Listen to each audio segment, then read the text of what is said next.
You are listening to the official podcast of the University of Michigan Retirees Association, where we host informational sessions and seminars on current topics from prominent faculty, staff, and industry and university leaders. Thank you for joining us today, and we hope you enjoy the following podcast. So with that, I would like to introduce Janet Macunovich. Janet presented during COVID, so some of you maybe have watched her presentation that we did on container gardening, because during COVID we thought that would be a fun thing to do. Today she's going to be talking about winter gardening. And for those of you that don't know her, Janet and Steve, her husband Steve, own a landscaping nursery business, very involved in the community. She's published many, many books on gardening, perennial gardening, trees, any number of things, all available on Amazon. So check it out afterward. And I think today she's going to discuss winter gardens, and a perfect quote, and she actually has a whole page of her quotes online, which is really a credit. But her quote was, "Plan your garden not from the outside, but from looking outside from inside." And I think many of her gardening tips today are also going to be about your winter garden and keeping it looking lovely all winter, as well as preparing it for winter, and then of course waiting for things to grow in the spring. There are handouts on the table, but I will also say that all of her handouts are going to be online, as will this presentation. So if you missed something, please feel free to just check it out on the YouTube. Thank you. Janet. Thank you very much. I'm assuming there are some gardeners in the audience, and I'm assuming there are some people who were dragged along with a gardener, because that's kind of the way that it works. There are the people in the neighborhood who wonder who those people are who are crawling around out in the yard, and then there are the ones that don't even look at the people who don't know what they're doing out there. I'm going to try to talk to both of you, because everything that I'm going to talk about, which I title The Art of Fall Garden Cleanup, is something that I've been doing all of my life and 40 years professionally, although now I'm retired, and like you know that means that you're just busier than you were before doing the same things you love doing. My husband, Steve Nicola, is the photographer. I'm the one that sticks my nose in things and does the research and the writing most of the time. We have a website, gardenataz.org, where we've been putting our articles that we've written for the last 35 years, so that we can write new things all the time. So we appreciate any input that anyone ever has, emails, any contact, questions that we can look into. The notes that are on the table that you have today are notes that we put up on the website. So I'm going to start with, in sequence, what we do when we're winterizing a garden. Winterizing is a terrible term because that's not really what's going on, but it's the work that we do in the winter. I read an article about pockets, and I was very glad to see an article about pockets, because women's clothes do not have pockets. Women's clothes have 4 pockets for every 7 pockets of men.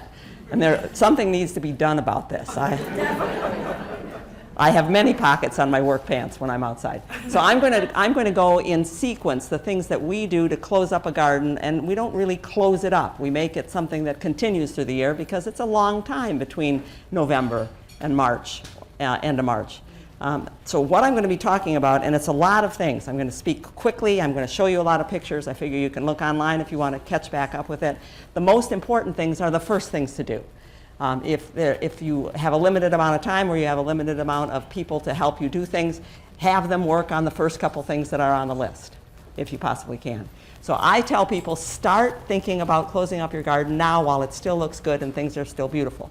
Now is the time to think about doing it and to skinny things down. By the time the leaves start to fall, what you want to do is be done and let the leaves fall and stay the heck down on the ground.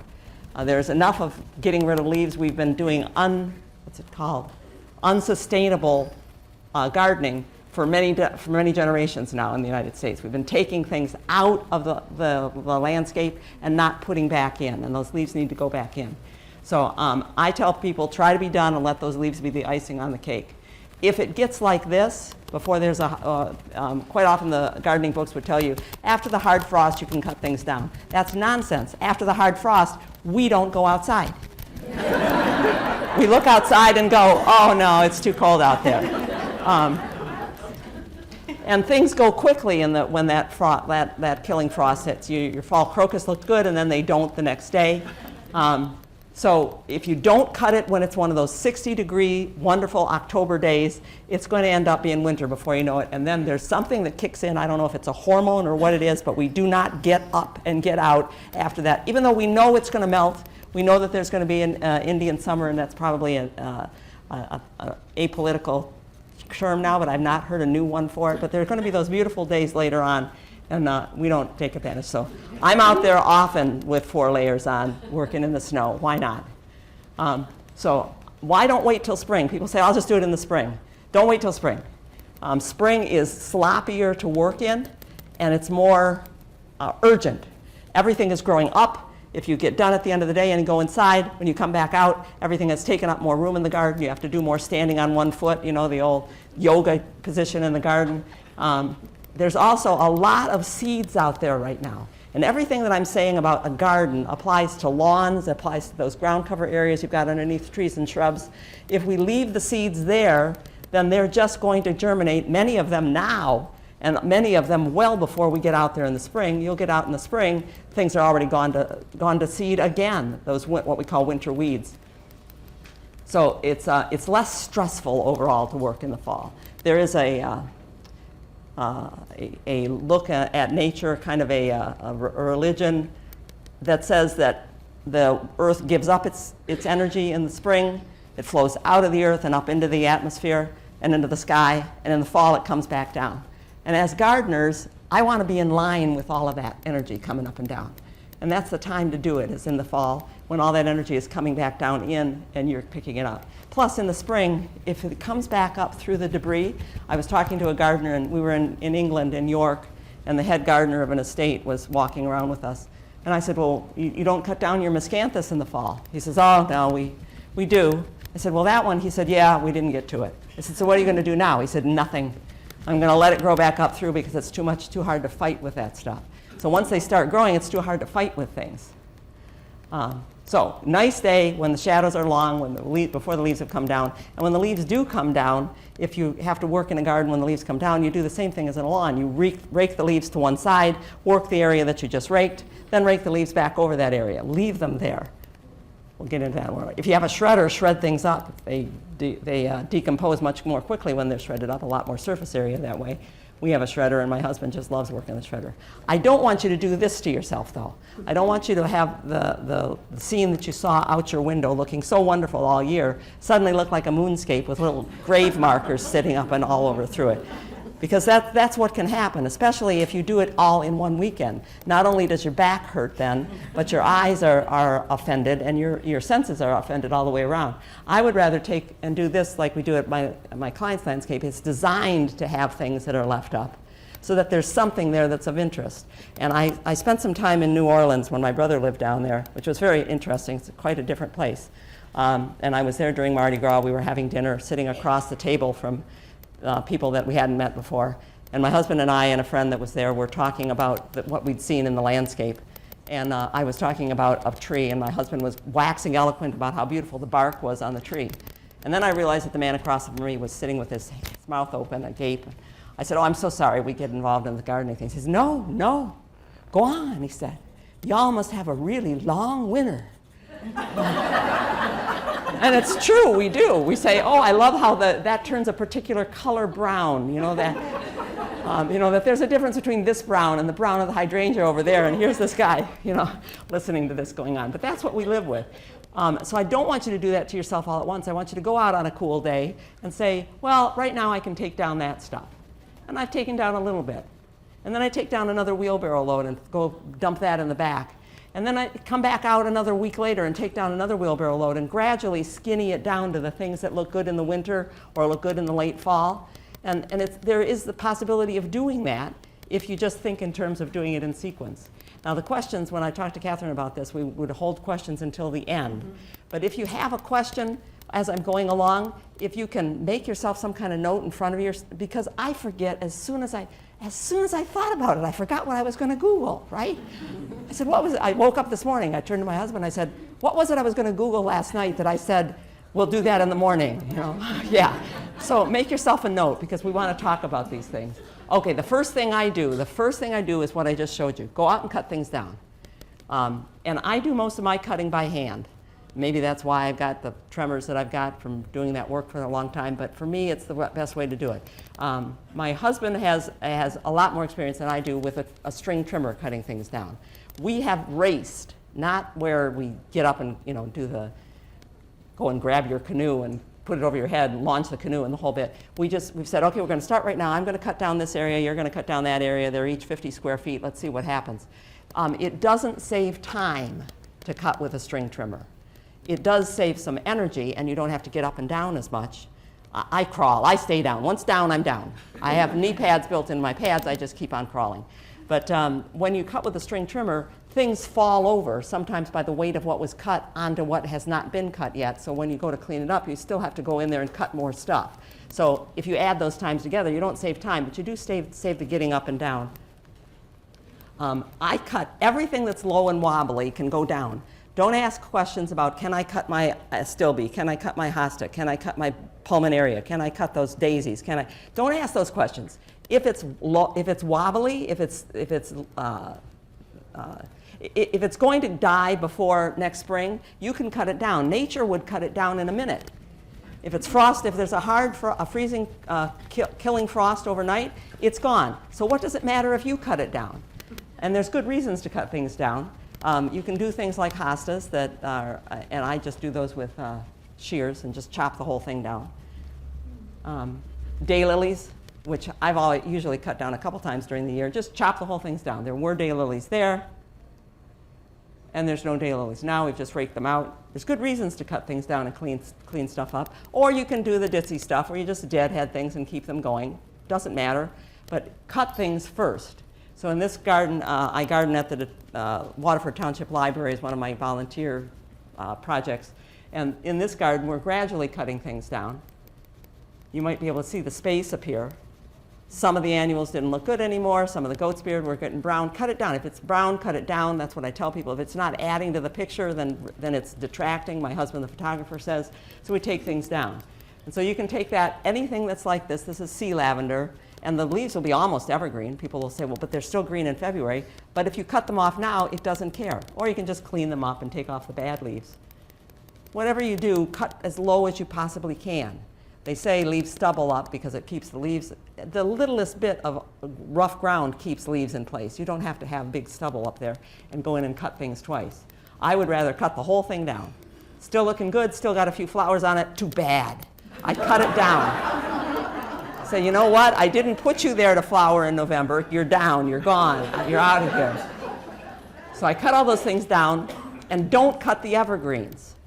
If you're going to cut evergreens, just trim them. This is thyme. I'm just trimming it back, giving it a brush cut. You wouldn't want to cut the weeping red pine or the euonymus, but you can trim them a little bit, the pieces that are straggly and sticking up that you want to use for decorations come holiday season. Put them in a plastic bag, put them in the cold garage, let them sit on the concrete floor. They'll last until Christmas. They'll last better than the Christmas trees that they've already got cut now for Christmas time.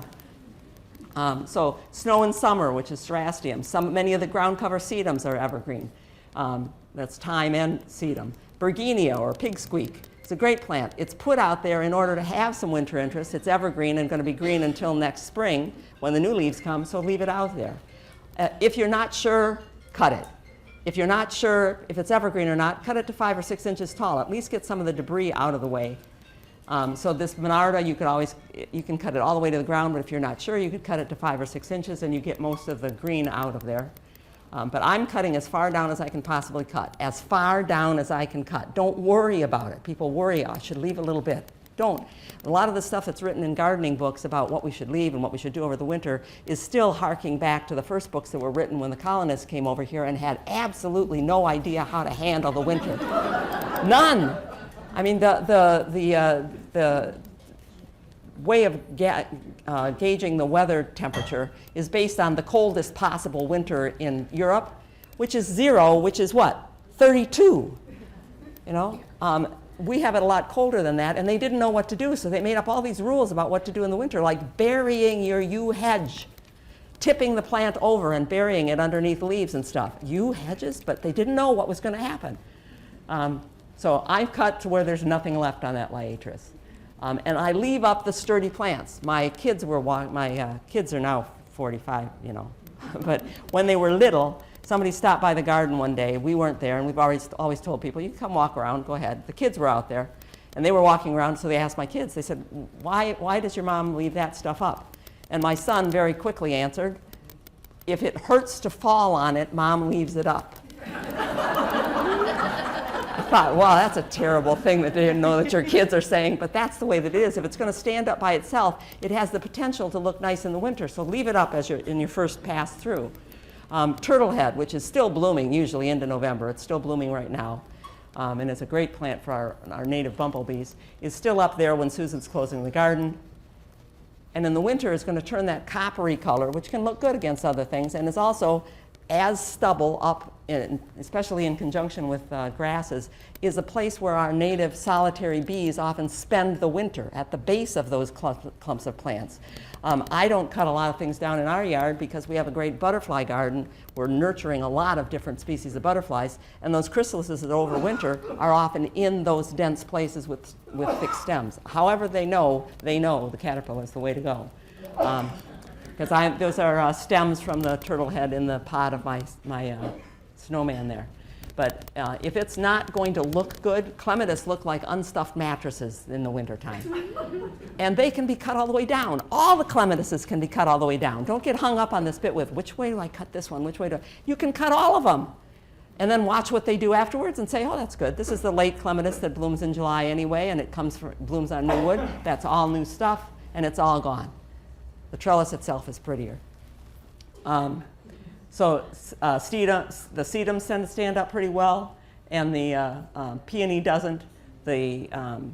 What they call ornamental basil, but it's not basil, perilla in the foreground here, can go. The yucca can stay. It's a good marker for where's the end of the driveway. Don't drive into the driveway. If it's blooming, people get, especially those who have pollinator gardens, say, but the bees are still on it. Well, leave it up then. This is perennial ageratum. It's still blooming. The bees are all over it. When it gets killed back, it just falls down to the ground. Because we have that option of saying, okay, Veronica, we'll leave the last few flowers up. Or cut the last few flowers, stick them in a vase, put them on your porch. They'll come to those flowers. It's kind of fun to watch. But decide for yourself about what looks good or what will look good, because the books say things like, oh, rose hips are so beautiful in the winter. I don't know. Myself, I have a love-hate relationship with roses. They're so needy. Hydrangeas can look nice in the wintertime. Snow can sit on those. I have a client who well, I'm retired now, but she's still a client of sorts. She goes out in the fall and she paints the tops. She uses a spray paint and paints them orange for Halloween. And then she comes out and paints them red and silver for Christmas. And I can't tell you how many times that I'd be working at the yard and somebody driving by would slow down and ask me working the garden, what is that bush that blooms red in the wintertime? Some of the stone crops, the sedum that's called autumn joy, I grew up with it as a kid, not a new plant, stands up real nicely, holds the snow nicely. Some of the sedums fall apart. So it's going to be what's in your garden and how it's grown that it works really well. Some of the plants that they say, oh, you should leave it up, the birds like the seeds of the Rudbeckia. And the seeds of the Rudbeckia are vicious weeds. I mean, they come up everywhere. You get an acre of Rudbeckia if you leave up the seeds. Some of them, if you want to really grow Russian sage to where it looks good, it used to be called Perovskia, now it's a salvia. Go out to Nevada. Admire it in Nevada and Utah, where it's a shrub and it stands up. Here in Michigan, all it wants to do is lay along the ground and look ridiculous in the wintertime. I've been told that blackberry lily looks good. I have one client who just loved the blackberry lilies, but they don't open until quite late in the fall. And by then, they don't have company around them and the stems are falling over. The pods aren't open. And I have to take sticks that I've cut from elsewhere and prop them up so that they'll open. And there they are, the blackberry lilies are opening now on that plant as the fall ends. And I leave things that are still looking good. So the Japanese anemone in this garden and the hibiscus are still blooming. So they can stay up. Enjoy them. That's why I put them there. Our obedient plant, which is not obedient at all, but does bloom late in the year. Phloxes, if you deadhead them, they're still going to come back and bloom again in Indian summer, so you can take the tall phlox. Butterfly bush, I just deadheaded in my own garden yesterday because the butterflies, some of them are still out there. The late guys are still out there. The perennial geraniums that are still blooming. Japanese waxbell, which waits until now to open up big yellow bells that hang from a 3-foot plant. toad lilies just blooming, unless their deer have eaten it down to nothing. Ironweed has just opened up. This is our native Vernonia or ironweed. This one's called iron butterfly, for those of you of my persuasion with music. Iron butterfly you plant near dark side of the moon, Astilbe, and the two of them together, you can put your headphones on and just kind of ignore what everybody's going to say. The turtle head is still blooming. The seed pods on a lot of things, like the false Solomon seal, look really nice. So you make your own decision.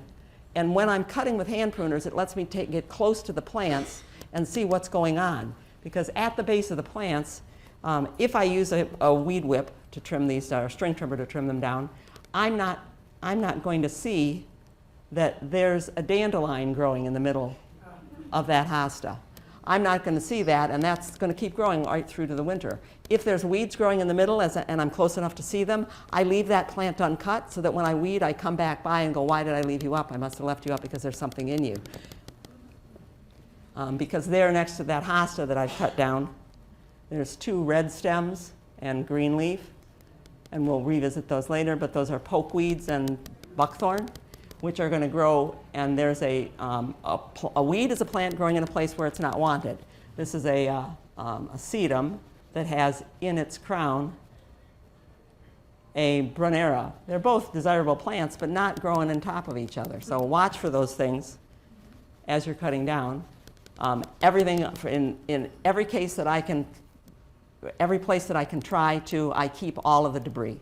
Goes into the wheelbarrow, goes to a composter, goes to a shredder. So I've taken the peony down in among the stonecrop, the sedum that I showed you earlier, because peony is subject to botrytis blight, pretty bad disease that when I cut it down, I want to cut the peonies down early enough in the fall that the stems are still white and solid.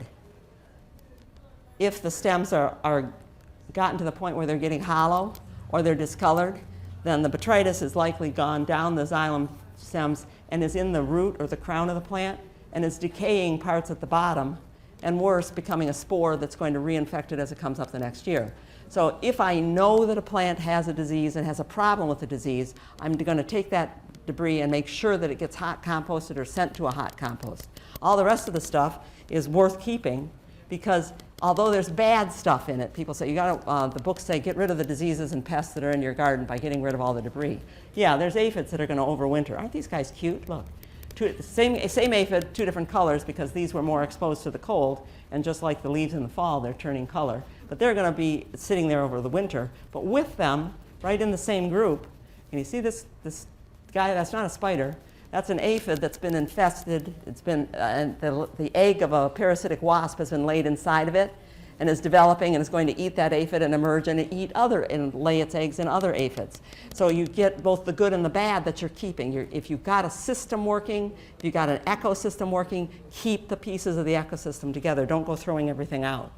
I bundle things now because I can't, it's a lot of debris if you've got a big garden. I bundle things and put the bundles on the downwind side of my yard to catch leaves that are blowing across, because I do have neighbors who get upset that I'm keeping the leaves. I have one neighbor who gives me all his leaves. I put them on a tarp and drag them across because that way he saves yard waste bags. But every time I drag the leaves out of his yard, he would say, I don't want these back.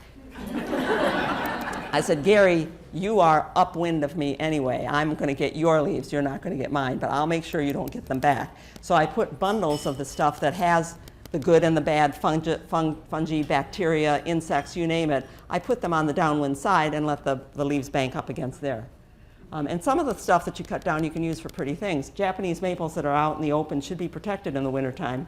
And a lot of people do things where they'll put burlap around them, or they'll go to the extremes that the Japanese do in their gardens and wrap rice paper around and bind them up carefully. What we did is with this Japanese maple, which was exposed at my mother-in-law's house, but she loved it. South-facing house, brick wall, hot area, bad place for a Japanese maple in the winter. We're protecting the trunk by shading it with a grass. We've cut down a grass elsewhere and put all of the stems of the grass, we threaded them down through the tree and wrapped them around the trunk of the tree. And as the maple loses its leaves, then it becomes a grass sitting out there. After I've cut things down, then I rake up. Not to take the mulch out of the garden, but just to get things so I can see, because what you've done by cutting down is expose the bare ground. You can see the weeds, you can see what you're doing, and that's what comes next. So I can see the flowers that are left there, and I can see the weeds, the unwanted plants that are right there growing next to the coreopsis is that Nigella love in a mist, which is a wonderful plant, but also a pushy plant. Back to those weeds that were left by the host, or those poke weeds, if I leave them there right by the crown of the plant, that plant is still growing, leafless or not. That red that's there is full of anthocyanin. It was green. As it gets cold, the plant converts some of the chemicals into anthocyanin, which is a great antifreeze. And that's one of the reasons we see red in fall leaves, is the plant is protecting itself as it finishes doing what it's doing. So even without leaves, that plant is photosynthesizing. And that root, that's a seedling, but so is this a seedling. That's going to be much bigger next year because it's photosynthesizing at great rate all through the fall and all through the early spring before you get out there. And it's going to be right up against the crown of your plant, hard to get out and take over. This is where people lose gardens and lose lawns on a regular basis, is by ignoring the weeds in the fall. When I'm raking up, I use a metal tine rake, not bamboo tines. This one is expandable, so I can change the width of the rake. It's not as good for doing leaves off of the lawn, but it's good for getting between plants. So you might want to take a look at those. They're inexpensive, and most of the garden centers have them. After I've raked things out of the way, and while I've got that bare ground in front of me, if I'm going to fertilize, that's the time to fertilize. If I fertilize now, at this point in the process, and in the fall, I'm doing what nature does, which is drop a lot of things on the ground to gradually decompose until next spring. And if I put fertilizer down, I'm picking a fertilizer, and I know this is Michigan State. I wish U of M had soil testing labs, but they don't. Michigan State's test, which is a very good buy for your money, their report said that you need 3 pounds of nitrogen, 4 pounds of phosphorus, and 4.5 pounds of potassium on your garden. So that means you're looking for a 3-4-4 fertilizer. So I'm trying to match the fertilizer to what actually is needed out there. And all fertilizer by law has to be labeled with the nitrogen, phosphorus, and potassium needs. The things you're looking for in the fall, though, are things that say water-insoluble nitrogen, carbon-based forms of nitrogen, because what you want to do is put something on the ground that's gradually going to break down and gradually get into your plants, not get washed out in the fall rains. Washington State did a study, this is years ago now, but it's been upheld and been reproduced several times. They used fish, and they pretended they were bears. Rip the stomach out of the fish, throw the fish up on shore, grab another salmon, show it up on shore. They did that in the forested areas along a river and looked at the nitrogen source. They marked the nitrogen in the fish. I'm not sure how they do that, some kind of carbon dating, carbon marking. And by December, 50% of the nitrogen that had been in the fish was in the wood of the plants. So these plants are not doing nothing in what we call the dormant season. They're taking things up. 90% of the nitrogen was in those plants by the next April. And that's what you really want to do, is use a slow-release nitrogen source like that, a natural source. And that does make a difference. Your perennials, which includes your lawn, is much better off if it's given a slow-release fertilizer done the way nature does it. So get a soil test done. If you don't have a soil test, then just use a fertilizer with balanced numbers, 222, 555. And as much as you can do, use slow release. And most gardeners that I know hate math, absolutely. I call it fertilizer phobia. They will not figure it out.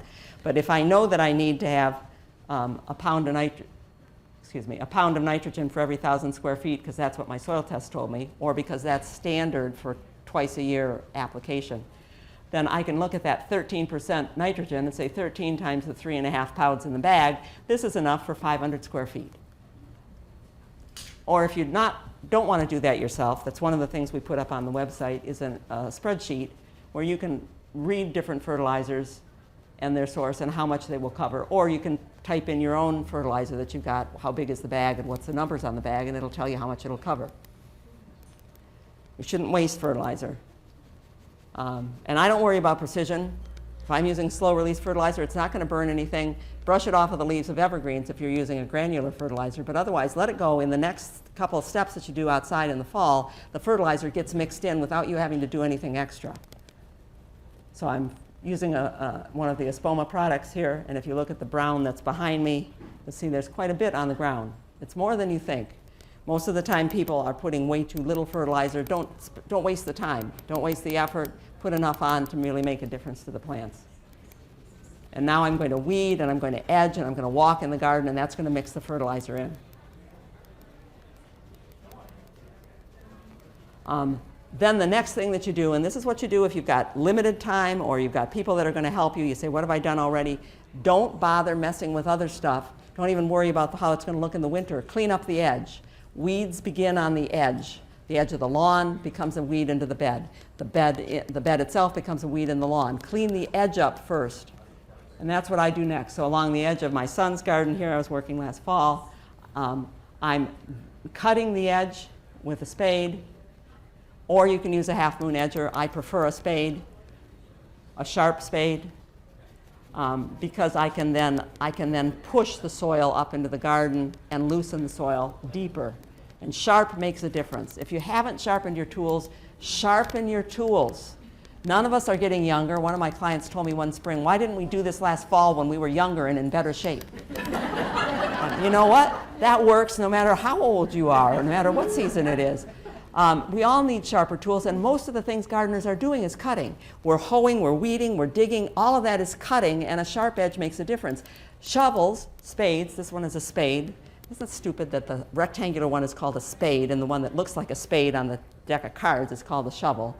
But they come without a sharp edge.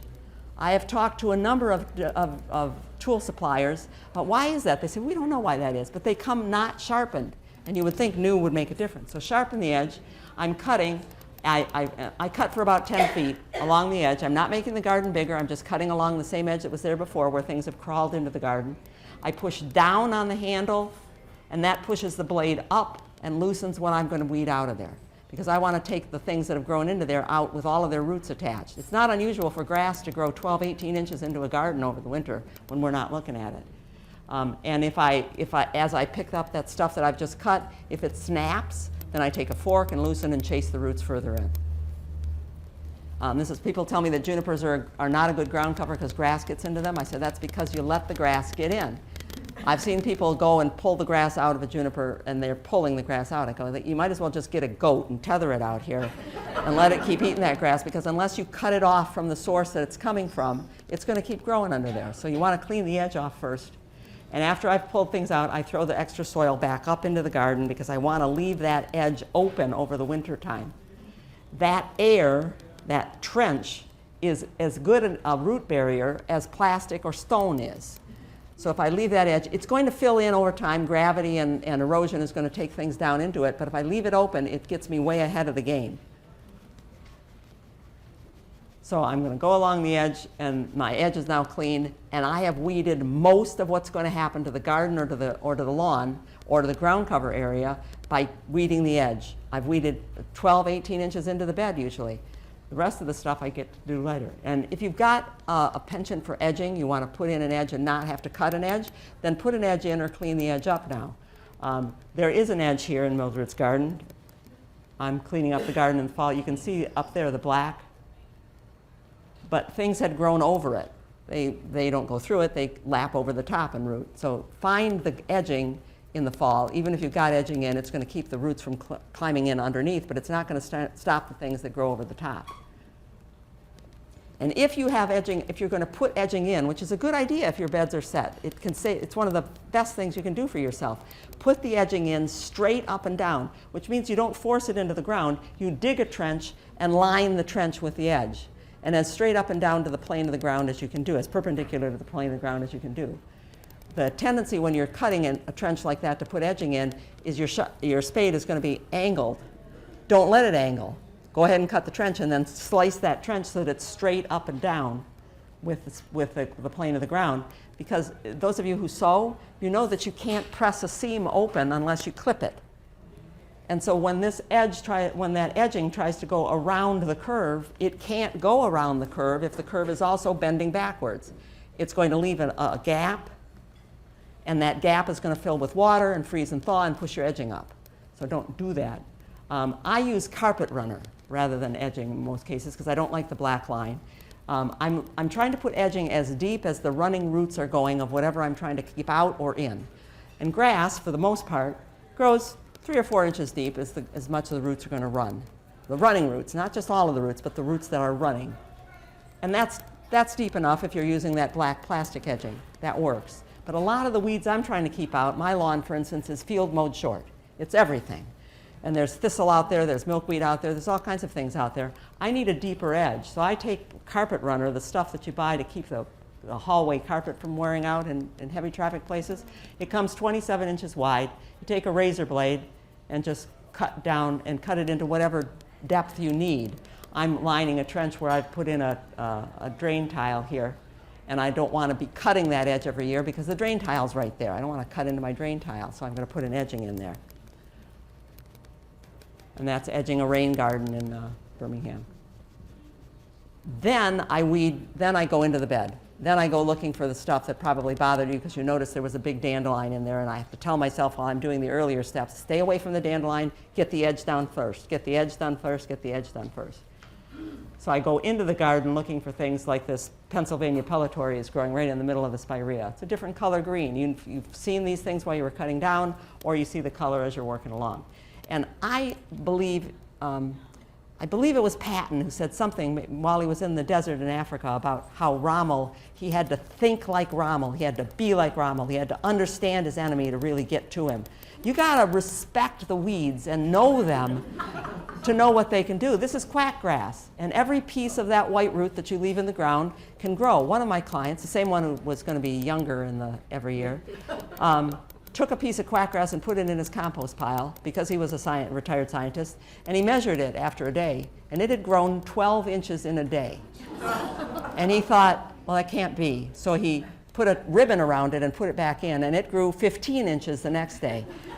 The top part of a plant, this part here, might be anywhere between 20 and 5% solid, and the rest is moisture. The root is 40 and 50% solid. So every inch of root can grow many inches of green if you leave it in the ground. So I have a great respect for quackgrass. And I love the gardeners who, when they're coming over to talk to me and I've been crawling around in the garden, who understand when I can turn around and say, look what I got out! 18 inches of root. And on some of them, you know that the root on quackgrass is strong enough that I can keep loosening with a fork and trace the root out, whereas Canada thistle is brittle, and I've got to loosen the area much more or I'll snap the root off. So learn those things about it and get a good weeding tool. The good tools are the tools that are best for you.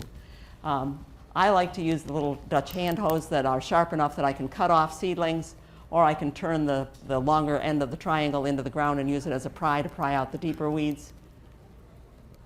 And the deeper weeds are ones that I also respect. This is nut sedge, which is called nut sedge because it grows from a little bulblet, that nut. And there are people who say, oh, I've been digging and digging and trying to get rid of the nut sedge, and I got the nut. I said, well, that nut is producing a runner that has other nuts on it. So when I'm weeding in the fall, I am marking places that I call weed hotspots.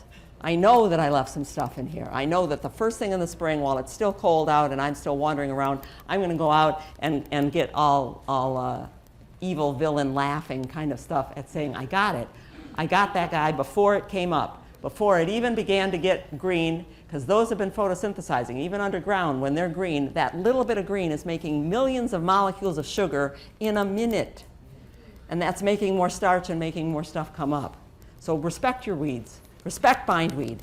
I have never beaten bindweed, but I know I have gotten it under control in some places by beating it back to where it's coming from, and I know that every year, if I check right there and get it as it comes up, it's not going to spread elsewhere, because it's got a long running root. That's hedge bindweed or field bindweed. Great bindweed is even worse. The Native Americans called it man underground because it could be 6 feet down. As big around as your leg would be the storage organ. That's going to come for a long time. I use a fork to weed in the beds. This is another thing that mixes the fertilizer in. A fork is a great thing to have because you can put your weight onto 4 small points. Here's where we need the math people again. I'm putting more pounds per square inch on each of those points than you do on the blade of a spade. And I'm putting more pounds per square inch than a bulldozer does when I'm putting in a fork in the ground.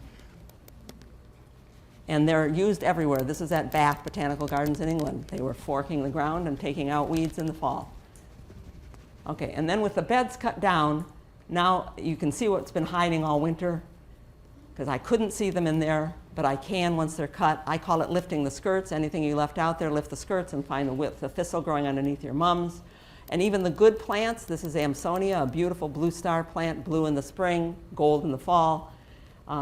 But it's got its own seedlings underneath it, and you don't need another 5 4-foot plants out there. And I'm correcting trouble. I am right now assessing my own garden. We moved 7 years ago. Our house kept flooding, and we had to leave a 39-year-old garden to get a new place. So I'm 7 years into redesigning gardens, and we've put in a lot of ground covers because those can take care of themselves. But I'm reassessing some of the ground covers because some of them are just too much of a bully. Ostrich fern is too much of a bully. It's, if I take out the ostrich fern, this ostrich fern, I need to trace that root out to this one. I can't just go for this one because then I'll miss this piece that's coming out and not come up yet. So no, that's not the kind of stuff I want to have. And I don't want gooseneck loosestrife. Gooseneck loosestrife, when I went to weed it out at a client's garden, I went, okay, what are these white roots? Well, I'll be darned, those white roots are attached to the gooseneck loosestrife, and all of that is in one place, and all of that is going to be that many more plants next year. So you're assessing which ones you want to say, I don't want to use that one anymore.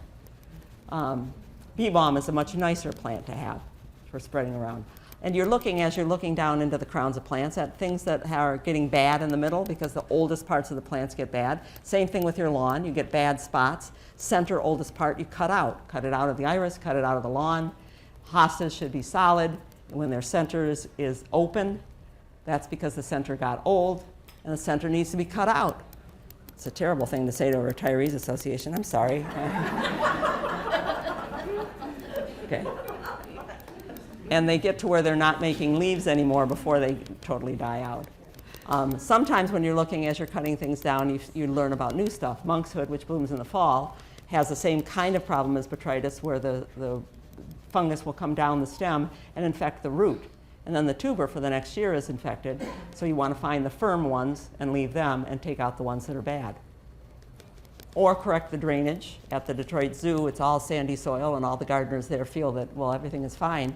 The problem in Diane's garden was the drainage. If you filled a hole with water, 18 inches deep, doesn't matter how wide, but 18 inches deep, fill it with water. If it's not emptied in 24 hours, your drainage isn't good enough, and your plants are going to fall over, and things are going to die.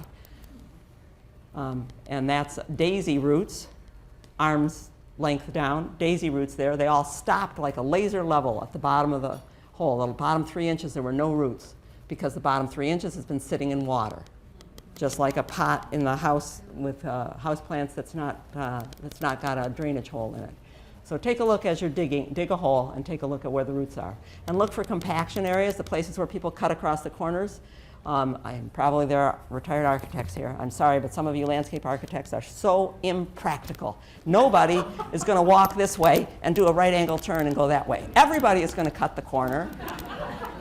You know, and gardeners should not plant there, but you got to loosen that up. Even dog traffic, dog paws compact the soil in places like that, so you can loosen it up now.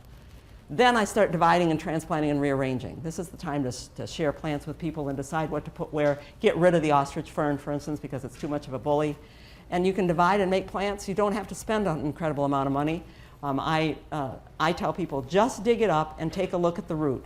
If you look at the root and whether it's got a tap root like a carrot, whether it's got a running root like a Japanese anemone, whether it's a woody plant like sage, you'll be able to tell how to just slice them up. I buy plants. Here we got this new garden, and I want to replicate a 39-year-old garden. I buy one plant, put it in place. If it does well, the next fall, I dig it up, divide it into pieces. One plant that I'm thinking of right now, the native called green and gold, that I'm using as a ground cover. I divided in after its first year in the ground, I divided it into 22 pieces, 17 of which made it, and are now covering a whole big area. And you do that in the fall, the plant has 2 cool seasons in a row to grow before it has to handle a summer without as many roots. So do it now in the fall. And that means you take a perennial geranium out of the ground, and when I tell people I'm a gardener, they always imagine, a floppy hat and white gloves and Martha Stewarting around the garden, When really what you're doing as a gardener is you're digging up these big things that you need to ask the grandkids to come over and help you with, right? because you got to knock the soil off to get it down to that one piece can cover a huge area the next year. If you can't split a plant apart yourself, borrow somebody's fork, put 2 forks in it into the lawn, and push the handles apart, and it'll pull it apart like it's big, strong fingers. And then you've got small daylilies that cover a big area. If you've got hard-packed soil, most people call hard-packed soil clay. It might be sand and be hard-packed. Leave it rough. Where you're digging and weeding and whatever, leave it rough and tumble. When you put a mulch on top of it, you've now got more surface area for microbes to work on over the winter and freeze and thaw to work on over the winter, and it improves your soil. So I leave it rough. If it was hard-packed soil, then pop it up and leave it real rough. And at this point now, as you're moving things around, put them out at the end of the driveway if you've got enough garden already, okay? Put them at the end of the driveway with a sign that says free perennials, and let people take them, or at the end of the week you can put them in the compost or put them in the yard waste bag. We all make too much garden. Betty had enlarged her garden over the years. I was cleaning up in the fall as the blue mist flower is blooming. I'm cleaning up. I said, you know, we just took out all of that weedy daisy that was over here and never looked good. And Betty's asking what to put in it. I said, Betty, can we put nothing in there? Could we just put nothing in there? In fact, could we take out, you've got plenty of blue mist flower. Could we just take out that strip that you enlarged and that you're now not able to take care of yourself? Can we contract the garden a little bit? Because you don't need that part right there. Think about doing that more, because most of us are volunteers at one place or another. We can always have a big garden that we're part of someplace else. We don't need a bigger garden at home. And I write a lot about this because for years I've been understanding that this is coming. And then bulbs can go in, bare root perennials can go in. I call these like presents to yourself. This is a piece of a peony, a piece of a what's called an intersectional peony, a cross between the tree peonies and the regular peonies. They're great peonies to have. And I'm putting it, that's one division, which is a plenty big enough thing. I put it into a wide hole. It's sitting on top of a mound of dirt. I take small bulbs, species tulips and various little alliums, scatter them in the hole, cover the whole thing up. It's like Christmas next spring when that stuff comes up. And then step back and take a look at it. Does it look like this? Then you needed to have more things that were sturdy and you could leave up over the winter time, because that's depressing. What you want to do is add some shrubs and trees, add some evergreen ground covers. At Lee and Ted's, we added these 3 plants: the Japanese maple, the Hinoki false cypress, and the Coster blue spruce, the dwarf blue spruce. Those 3 things in a triangle, looking out the family room window, doesn't matter what else is with them or how much bare space is there. In Audrey's garden, once we cut down the peonies and the hostas and the other things that are there, we're left with the boxwood, the smoke bush in the background, and the evergreen ground cover. And the rocks. Rocks count too. Sedums, all you need is 1 clump of sedum to be interesting. You can have lots of space in the wintertime, because wintertime is when things get expansive and we can enjoy the view further out. Walking around in people's gardens in the fall, you notice a cardinal red twig dogwood with those beautiful glowing orange stems. It gives you something. You say, I'm going to put one of those in, and I'm going to take out some of those daisies or delphiniums that take lots of work to take care of. As I closed up the garden one winter and was looking at our yucca, which I put in the ground because a neighbor gave it to me, and it lived for a whole year above the ground without dying back, and I thought, well, I guess you deserve to live. But I don't like yuccas that much. My husband tells me that the world is divided down a solid line between people that like yuccas and people who think they have a good name. But I have the yuccas, and my other winter interest is this sculpture that holds up some plants. It's a support for plants, but it's also a sculpture in the wintertime. And those 2 were too much of a straight line to the neighbor's downspout for me. I needed some interest over here. So in the wintertime, I've got a snowman. You can barely see him there. And I want to go forward. There we go. Food coloring and water. Winter interest. And by the way, he's wearing a U of M cap, which you can't really tell. But my son and his family, who every year take at least 1 picture like this, wanted me to make sure that I said that we say go blue in the garden on a regular basis, and you can have blue in the garden. So do it. Have fun doing it. And then you mulch everything. Now this is when you either let the leaves fall down or you get some mulch to put on. A cubic yard is enough to cover 200 square feet really nicely in the fall. And that's 5 or 6 big wheelbarrows or 14 bags. What you want to do is make your gardens, make it so that they don't need mulch over time. Again, at my son's house, some blue rug junipers. This is his blue and gold garden. He doesn't realize that, but it's his blue and gold garden. Blue rug juniper and gold sedum are the ground covers in there. We had lots of flowers for years. The grandkids liked them. But the idea was to have that rug juniper fill in so that I don't need that wheelbarrow full of mulch over there. And we've got a mulch calculator on my website too, because people don't know what's going on with that, where you can either fill in your square footage and how deep and whether the bed has a lot of bare space or is closely planted, how deep you want it to be, and get the numbers calculated for you of how much mulch you need. Or you can fill in the second and third parts of the worksheet, and your numbers will pop up in these orange squares. So you can put in your beds and how big they are, and it'll figure for you if it's 8 feet across and how deep you want it to be, and whether or not it's bare or full. Okay, if the days are still warm, and we're now at the point where it changes. If the days are still warm, we put the mulch between plants because we don't want to encourage rot on the crowns of plants that are still green. But once the days are cool, and we're at that point now, 50s and 60s, go ahead and cover the plants. It's the easiest time to mulch. You can throw the mulch for years. 3 decades, I would go in and the crew was there and I'd say, don't throw the mulch, don't throw the mulch, stop throwing the mulch, because the mulch always banks up against the plants. But this time of year, you can throw the mulch. And I put 3 or 4 inches of some kind of mulch or more. This is the neighbor's leaves I'm dragging over.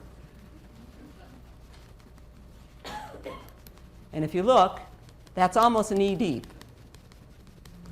And that's what it looked like the next spring. It decomposes. If you've got an active working garden, it decomposes, it's going to be gone. It doesn't hurt the plants to be covered in the fall. That happens in nature anyway. When I put all those leaves on, I then, because it's usually by the time I'm working in my own garden, it's the end of October, or even the beginning of November, I put all kinds of other stuff in there too. Chop up the pumpkins and throw them in. It's a good potassium source if you need potassium in your garden. And I throw all that stuff on, it's gone. By spring, you don't see that at all. And because the neighbor doesn't want his leaves back, just because for his benefit, I take a fine mulch and I just throw a little bit on top so that there's a little bit, I say there, it's holding it down. It holds down by itself. If it's an active working soil, the fungal threads hold those leaves together. There's air and water in there. Everything decomposes and becomes a nice garden for the spring. I use grass clippings, I use shredded leaves, I use shredded perennials, I use the neighbor's tree that they took down, anything I can get a hold of. I like the fine textured dark stuff. This is called processed bark. That's lawn clips. That's leaves at Indiana Purdue's Master Gardener demonstration garden. That's leftover holiday decorations at Chris's garden. This is everything shredded that he could shred, that one of my clients would shred, that his neighbors called him the shreddingest man they'd ever seen. That's shredded perennials. That's your own compost shredded up, decays real rapidly. Compost, if you have a compost source, buy compost in bags and put it on. Does the city yard still make and let you pick up compost? Because we used to pick up truckloads of compost here when I was working for people in Ann Arbor. Don't use the colored mulches. Even if you're one of the people who likes these different colors, don't use the colored mulches. This is hardwood, this is pallets shredded up and then dyed, and those pallets are dried. They're not the same as putting wood chips on because they've been dried. They have like 0 moisture in them. They're not going to rot in any quick order, and the dye from them runs out. They become gray and nasty looking, plus the dye gets onto your pavement that's nearby. So don't use those. You can see the runoff that's going on with it, even at the landscape supply. So go for the fine textured stuff. I can tell you that in Tennessee and Virginia, they envy us that we have processed bark in Michigan because we've got so many red pine lumbering operations chipping off the mulch. And don't do this. Please don't do this. If it's meant for winter interest, it should be able to handle the winter. This is one of those things that, I don't know if that's me. I don't know if this is one of those things that people are dying to get into the cemetery. But if the burlap touches the plant, then the salt touches the plant. So if you're going to wrap something, don't do this. Do you believe they did that? Do you believe they did that? Don't touch the plant. Try to make it pretty because it's there. Oop, I'm cut off.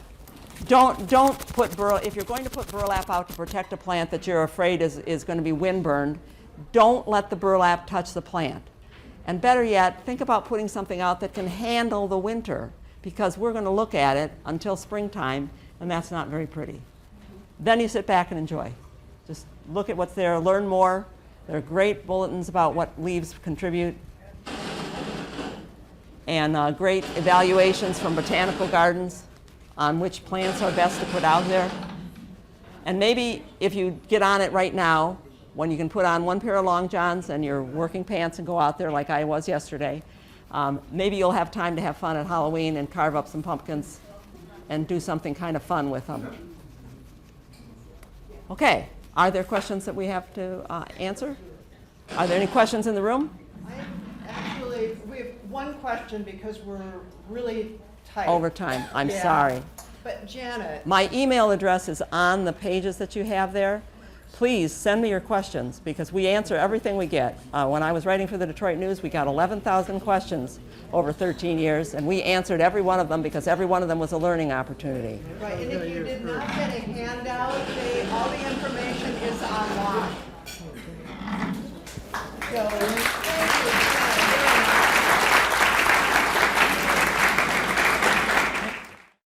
We hope you enjoyed this latest podcast by the University of Michigan Retirees Association.